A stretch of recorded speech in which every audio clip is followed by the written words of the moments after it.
Good morning, hello everyone, আমি মো beyond two লাইফে তোমাদের সবাইকে স্বাগত। আশা করছি তোমরা সবাই ভালো আছো, সুস্থ আছো।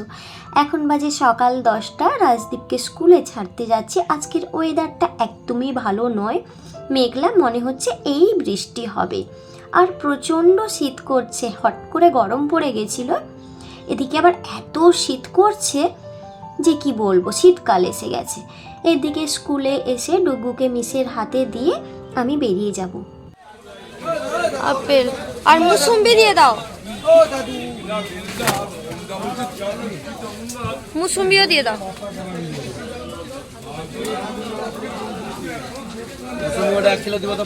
আমরা আমাদের সাংসারিক জীবনে এতটাই ব্যস্ত হয়ে পড়েছি যে নিজেদের জন্য ভাবার জন্য না 5টা মিনিট সময় নেই। তার ওপর মোবাইল ফোন জবে থেকে স্ক্রিন টাচ এসছে, ইন্টারনেটের দুনিয়া, পুরোটা সময় যেটুকু সময় পাই পুরোটা দিন কিছু না ভেবে চিনতে সারাটা দিন সেই ফোনের ভেতর মুখ গুঁজে বসে থাকি।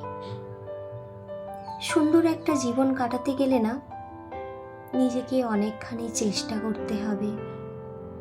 সময় যেমন স্বাদ যদি দেয় তোমার, তার সাথে নিজেকে চেষ্টা করতে হবে নিজের জীবনটাকে সুন্দর করে গড়ে তোলার, বা হাজারো কষ্টের মাঝেও আরো সুন্দর করে থাকার। জোর বৃষ্টি হচ্ছে। একজন পুচকি অসুস্থ ছিল, দেখতে এসেছিলাম, বাবুকে স্কুলে দিয়ে ওই দেখালাম না বাজার করছি, ফ্রুট একটু নিলাম, দেখা করলাম নার্সিংহোমের নিচেই দাঁড়িয়ে আছে। অঝোরে বৃষ্টি হচ্ছে, মেঘলা ওয়েদার তো ছিল, কিন্তু এত বৃষ্টি হবে এই গরমকালের সময় ধারণা ছিল না।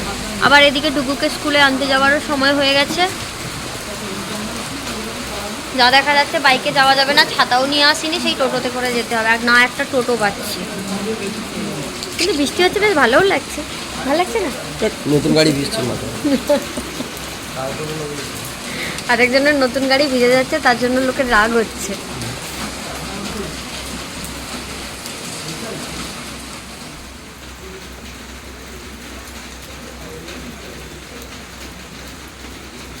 সকালে ঘুম থেকে উঠে দেখেছিলাম প্রচুর মেঘলা হয়েছে, বুঝতে তো পেরেছিলাম বৃষ্টি হবে, তা বলে গরমকালে এমন বৃষ্টি। কিন্তু দিনটা বেশ ভালোই কাটছে।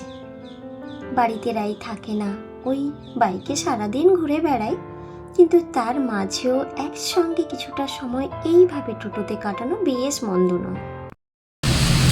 বৃষ্টি হচ্ছে, ডুগুকে স্কুল থেকে নিয়ে চলে এসেছে। রান্না বান্না কিছু করা হয়নি, কাজের জন্য তো বেরানো হয়েছিল, নার্সিংহোমে যাওয়া হলো, দেরি হয়ে গেল। ওখানে হোটেল থেকে খাবার নিয়ে নিয়েছি, বাড়ি গিয়ে খাওয়া দাওয়া।